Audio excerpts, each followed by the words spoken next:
ওয়েবসাইটে আওয়ামী লীগের নাম লিখে দিলেন, প্রতীক রাখলেন না, আপনারা পুরো নামটা কেটে দিতেন।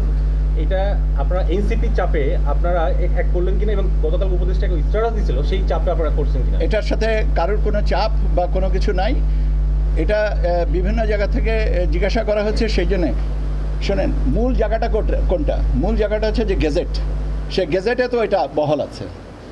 এখন ওয়েবসাইটটা হচ্ছে সাপ্লিমেন্টারি একটা আমাদের প্ল্যাটফর্ম, যেখান থেকে তথ্যগুলো নেওয়া হয়। যেহেতু ওখানে বিভ্রান্তির হওয়াটা একটা সুযোগ আছে, এবং বিভিন্ন ধরনের কথা হচ্ছে কোনো একটা বিশেষ রাজনৈতিক প্ল্যাটফর্ম বা মানে নিবন্ধনের আওতা চাহিদাকৃত যে কোনো প্ল্যাটফর্মকে আঙুল তুলে কথাটা বলা ঠিক আমি মনে করবো যে এটা যথাযথ না, কাজেরও না। এটা নির্বাচন কমিশন সচিবালয় নির্বাচন কমিশন মনে করেছে যে এটাকে সরিয়ে রাখলে সেটা যথাসিদ্ধ হবে বা যথার্থ হবে, সেই অনুযায়ী করা হয়েছে। এটা কারোর সাথে, এটা নির্বাচন কমিশনের সিদ্ধান্ত। আমরা বিগত সময় যেটা দেখেছি, জামায়াতে ইসলামের যখন নিবন্ধন স্থগিত ছিল, ততদিন পর্যন্ত তাদের নাম এবং প্রতীকটা ফেলা হয়নি। আর যখন তাদের নিবন্ধন বাতিল হয়েছে তখনই তাদের প্রতীকটা তালিকা থেকে সরিয়ে নেওয়া হয়েছে। কিন্তু এবার তো আওয়ামী লীগের না, শিডিউলে কিন্তু আমি বলছি যে শিডিউলে কিন্তু এটা আছে।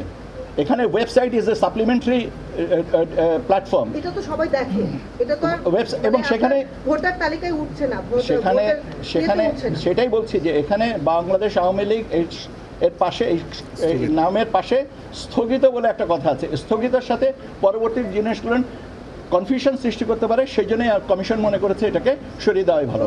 এর বাইরে আর কোনো কিছু নাই। বাধা, আচ্ছা এটাতেই বা বাধা কোথায়? আগে তো একজন নির্বাচন কমিশনার বলেছিলেন যে এটা থাকতে কোনো বাধা নাই। আবার এখন তার পরবর্তীতে সংশোধিত সময় এই কলমটা একটা আপনি বলেন, এই কলমটাকে আপনি লেখার ব্যবহার করতে পারেন, এই কলমটাকে আপনি কাউকে আঘাত করতেও ব্যবহার করেন। এটা নির্ভর করে আপনি কোন দৃষ্টিভঙ্গিতে কোনটা দেখছেন। বাধার কোনো ব্যাপার না।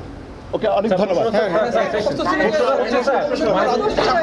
একটু অস্পষ্ট রেখে আছে, আপনি প্রতীক সরাই ফেলেন কিন্তু নামটা থেকে গেল, মানে এখানে একটা অস্পষ্ট। তার কারণ হচ্ছে এটা বাতিল করা হয়নি, বাতিল হয়নি তো এখনো, স্থগিত করা হয়েছে। নিবন্ধন স্থগিত করা হয়ে গেছে। বাতিল এবং স্থগিতের ভিতরে পার্থক্য আমার মনে হয় যে ব্যাখ্যা করার কোনো দরকার নেই।